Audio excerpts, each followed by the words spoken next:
بسم اللہ الرحمن الرحیم۔ السلام علیکم ورحمۃ اللہ وبرکاتہ۔ ناظرین، امید ہے تمام دوست احباب خیر و عافیت کے ساتھ ہوں گے۔ اللہ تعالیٰ سب کو صحت و سلامتی عطا فرمائے۔ ناظرین، سردی کا موسم جاری و ساری ہے۔ اللہ تعالیٰ سب کو صحت دے، تندرستی والی زندگی عطا فرمائے اور مختلف بیماریوں سے اللہ تعالیٰ سب کو محفوظ رکھے۔ اچھا، اکثر لوگ جو ہیں وہ پیشاب کی جلن کے حوالے سے، اب دیکھیں گرمی میں تو لوگ شکایت کرتے ہی کرتے ہیں، سردیوں میں بھی کئی بیچاروں کے ساتھ یہ مسئلہ ہے۔ اللہ تعالیٰ سب کو صحت دے، تندرستی دے۔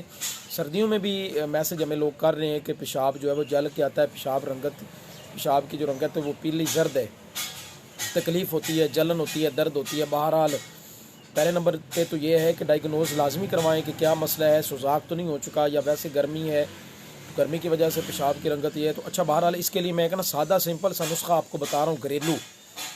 وہ یہ ہے کہ سب سے پہلے آپ اس طرح کریں، شکر تو عام مل جاتی ہے، شکر کا شربت بنائیں 1 گلاس، ٹھیک ہے، یعنی شکر لے لیں، 1 چمچ لے لیں، 2 چمچ لے لیں، اس کو پانی میں مکس کریں، اچھی طریقے سے ہلا لیں۔ جب وہ شربت تیار ہو جائے تو آپ اس طرح کریں، چھلکا اسبغول لے لیں اور 1 بڑا چمچ بھر کر چھلکا اسبغول کا تو آپ اس شکر والے پانی کے ساتھ، شربت کے ساتھ جو ہے وہ استعمال کریں انشاءاللہ العزیز۔